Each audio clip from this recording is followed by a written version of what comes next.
देखिए, मुझे लगता है कि केंद्र सरकार ने तय कर लिया था कि भाई वंदे मातरम को जब 150 साल हो रहे, 7 नवंबर को अभी 150 साल जब हुए, तो प्रधानमंत्री मोदी ने उस दिन कहा था कि इस पर चर्चा होना चाहिए और ये तय था कि केंद्र सरकार इस पर चर्चा करेगी। देखिए, देश के स्वतंत्रता के पहले तो न भाजपा थी न जनसंघ था, तो जो भी अच्छा और बुरा है वो सब कांग्रेस के साथ जुड़ा हुआ है।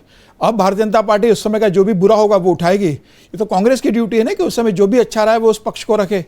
तो मुझे लगता है कि कांग्रेस को उस तरीके से मामले को उठा के रखना चाहिए था जिस तरीके से वंदे मातरम पर चर्चा हुई। और राहुल गांधी के पास भी बहुत समय था, प्रियंका गांधी के भी बहुत समय था। प्रधानमंत्री मोदी ने इतना अच्छा और लंबा भाषण दिया है, तो प्रियंका को उतना ही अच्छे तैयारी के साथ मुझे लगता है आना था। हालांकि उनका भाषण ठीक रहा अगर राहुल गांधी से तुलना करें।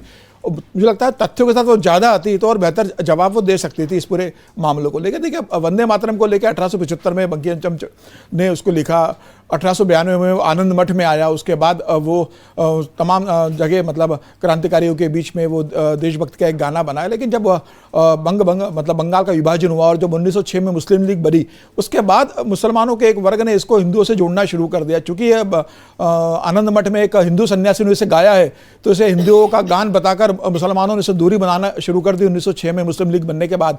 और उसके बाद लगातार जिस तरीके से इसका विरोध हुआ, तो फिर कमेटी बना दी गई जिसमें नेहरू जी थे, जिसके अंदर आचार्य नरेंद्र देव थे, जिसके अंदर मौलाना आजाद थे। इन लोगों ने तय किया, रविन्द्रनाथ टैगोर जी ने सलाह दी कि भाई आप पहले दो रखिए, बात के हटा दीजिए।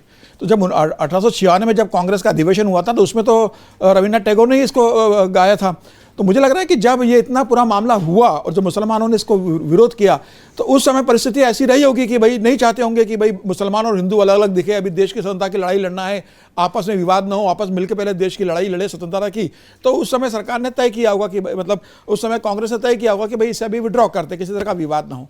लेकिन जब पाकिस्तान बन गया, जिन्ना चले गए, मुस्लिम लीग के लोग चले गए, उस तरह की मानसिकता के मुसलमान पाकिस्तान में चले गए, और जब राष्ट्रवादी मुसलमान देश के अंदर बचे, तो उसके बाद उनको इससे दिक्कत नहीं होनी चाहिए थी ना भारत के अंदर।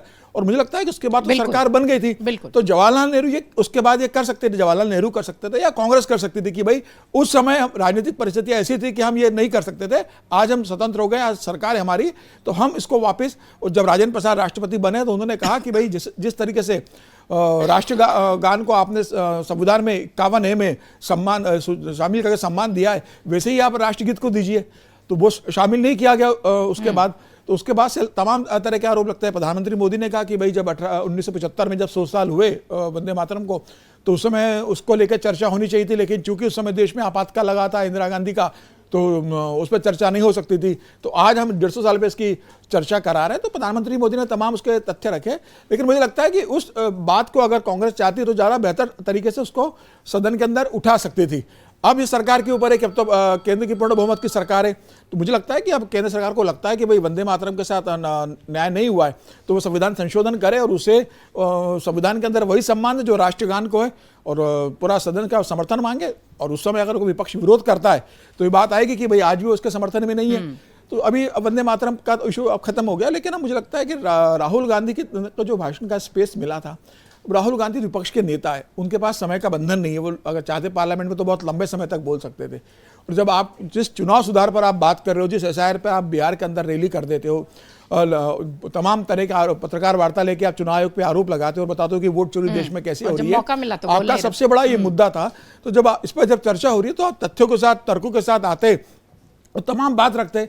जिस तरीके से निशिकांत दुबे ने बात रखी, जिस तरीके से अमित शाह जी ने 1.25 घंटे मतलब बुखार में होने के बाद भी उन्होंने स्पीच दी, तथ्यों और तर्कों के साथ सारे फैक्ट रखे। राहुल गांधी भी वैसे आते हैं ना तमाम चीज़ों को लेके, और सरकार को, चुनाव को, जिसको उन्हें लगता था कटघरे में खड़ा करते, मुझे लगता है राहुल गांधी वहाँ चूक गए। राहुल गांधी विषय पर मतलब कम रहते हैं और दूसरे विषयों पर भटक जाते हैं। तो उनका अगर आप भाषण देखेंगे तो 27-28 मिनट तो टोटल वो बोले उस भाषण में। आप देखिए कोई ऐसा तथ्य नहीं था कि यह कहा जा सके कि राहुल गांधी ने बहुत सारगर्भी तथ्यों के साथ बात रखी हो। तो राहुल गांधी के पास समय मिलता है तो मुझे लगता है वो चूक कर जाते हैं। प्रियंका का भाषण जरूर इस मामले में अच्छा रहा है। अब देखिए, प्रियंका गांधी वायनाड से सांसद केरल से, लेकिन उन्होंने भाषण हिंदी में दिया, और राहुल गांधी रायबरेली नॉर्थ इंडिया से, उन्होंने भाषण इंग्लिश में दिया। ठीक है, भाषा की कोई दिक्कत नहीं है। जिस भाषा में आदमी कंफर्टेबल फील करता है उसमें बोलना चाहिए। राहुल गांधी हिंदी में से ज़्यादा अंग्रेजी में सिद्धास्ते अच्छा बोलते हैं, तो अच्छा है अंग्रेजी में बोलते। लेकिन अंग्रेजी में भी धारा प्रवाह अच्छा बोला जा सकता था तर्कों के साथ। राहुल गांधी थोड़ी चूक कर गए। मैं उम्मीद करता हूं कि विपक्ष के नेता के रूप में राहुल गांधी एक बेहतर वक्ता के रूप में निकल के आए। आपके पास बेहतर टीम है, आप अध्ययन करवाइए, रिसर्च करवाइए, तथ्य और तर्कों के साथ आइए, तो फिर लगेगा कि भाई आपने जो बात उठा रहे हो आप सड़क पर, सदन में भी आपने उतनी ही दमदार से उस बात को रखी। फिलहाल राहुल गांधी इसमें मुझे लगता है कि थोड़े असफल हुए हैं। अगर आप ये वीडियो YouTube पर देख रहे हैं तो हमारे चैनल को सब्सक्राइब कर बेल आइकन दबाएं और Facebook पर देख रहे हैं तो हमारे पेज को लाइक करें।